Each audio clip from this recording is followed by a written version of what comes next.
And I'll probably kickstart it with my home team, my favorite team, Chennai Super Kings, the most consistent team of the Whistle podu, IPL. whistle podu. Yes, I can. Although I'm not a great whistler, I don't want to embarrass myself any further by trying to whistle, in the video. I think uh, everyone knows this. CSK have been the consistent team across each edition. They've been called the Dad's Army. They will continue to be called the Dad's Army. In fact, they were called the Dad's Army in 2018. So it's 2 years down the line. So they're now a little older. I'm racking my brains to see if there's any granddads in the army, but possibly no, possibly no. And again, I think the squad over the years, they've had the franchise itself, they've focused heavily on continuity. They've always tried to maintain continuity in the players that they've had. Even this time around, despite the withdrawals of Harbhajan and Suresh Raina, they've decided not to opt for replacements and try and trust the squad of players that they already have. And to a certain extent, I think that shows the confidence that the franchise have in their abilities to make the best use of the team that they have at their disposal.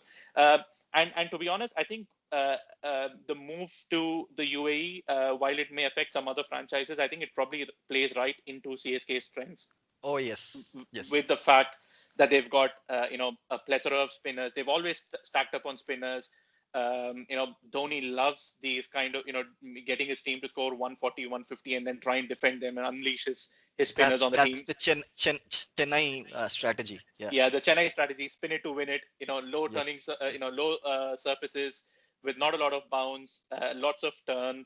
And scrappy encounters, and but Chennai still have those power hitters in their squad to try and make the difference. So the squad is just laden with proven T20 match winners. You've got you can just count them off of your fingers. You've got Dhoni, you've got Watson, you've got Bravo, Jadeja, Duplessis. People who have won the IPL over the years. They know how to win it. They know how to reach the playoffs. So I think it's a fantastic team. The other thing which was interesting to note was, I think, a couple of months ago, there was a lot of, again, talk about the fact that this team has a number of players who haven't played in the recent months. Correct. And Yeah. Dhoni, for example, hasn't played since June last year, since the defeat against New Zealand in the World Cup semi-final. So there's a Raidu lot. couldn't make it to the World Cup squad. Yeah, and he skipped the Ranji Trophy after that. Right. Hasn't had a great success in the domestic T20 tournament. So there was a lot of question mark around that. But I think the fact that almost every franchise is now in this position because of the COVID environment, and because they've not had a lot of cricket, barring the teams from the English players and some of those who participated in the CPL. Most players have not had any sort of opportunity to Yeah, play level in. playing ground now for Yeah, everyone. yeah. So I think that sort of again strengthens CSK's case. That, with the know-how of how to make it to the playoffs, combined with the tactical genius that is MS Dhoni, I think I think they still stand a very good chance of making it to yet another playoff in of the IPL. I think that I there is. I I, I totally I can't disagree with any of the points you've made, but I must also bring this up that if I look through the squad, it somehow doesn't appear to be very appealing. I know they're going to get the job done. They have proven me wrong in the past, and most likely they're going to prove me wrong once again. It's just the experience that probably gets them through time and again. So it's not very flashy, swashbuckling, and very appealing. Um, but yes, most likely one of the contenders. So without doubt, one of the teams to watch. Yeah, and I think the way CSK plays is that you don't have one or two match winners. Over the years, we've seen different people sort of put up the hand and pull the team through. They've made some very interesting additions to this year's squad. They've got Hazelwood in, they've got Sam Curran in, they've got a couple of Indian left arm, a couple of Indian spinners. They've got Piyush Chawla in, who is, again, I think, a very good buy. Sort of offset some of the probably the loss of Harbhajan to a certain extent. Keeps with Having the an Indian, theme of the dad's army anyway. well, yeah, yeah.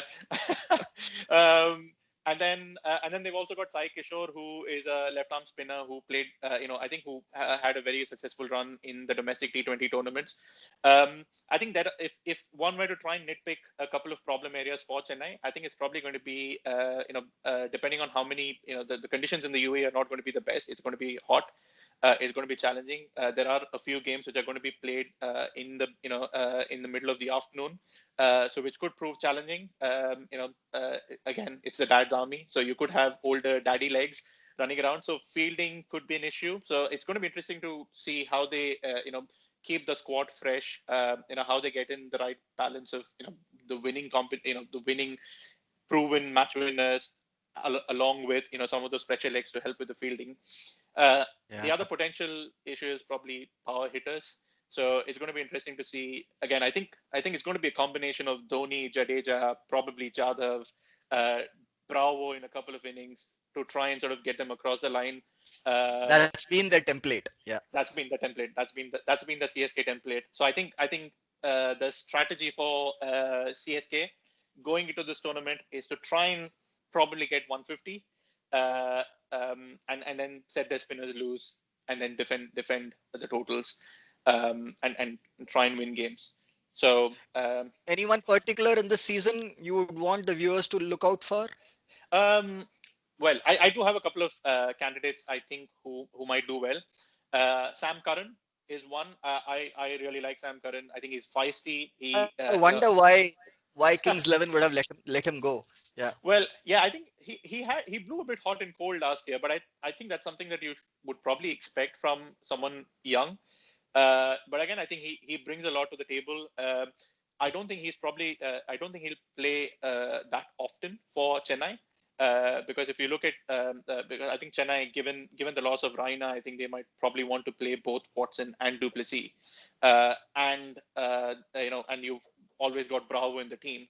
So then the fourth spot could be a mix between Mitchell Santner, who's again who's done really well for Chennai, or Imran Tahir or Sam Curran. So I think they're going to sort of play around with the combinations. I think if Watson is probably unfit, then maybe Sam Curran could come in. He's one to look out for. The other one is Ruturaj Gaikwad. I've not seen him play. I've heard that he scored a lot of runs for India A.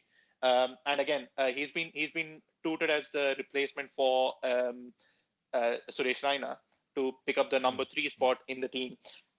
Big shoes to fill.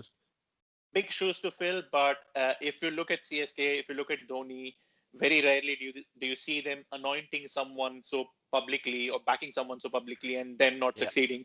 So I think they must have high hopes from him, and obviously looked at his abilities and be confident that he should be able to deliver. So I think even though he's been one of those squad members who's been affected by COVID-19 and is likely to miss a couple of matches at the beginning of the tournament, I think he is one to definitely look out for. So Sam Curran, Ruturaj Gaikwad, my surprise picks for CSK for the year.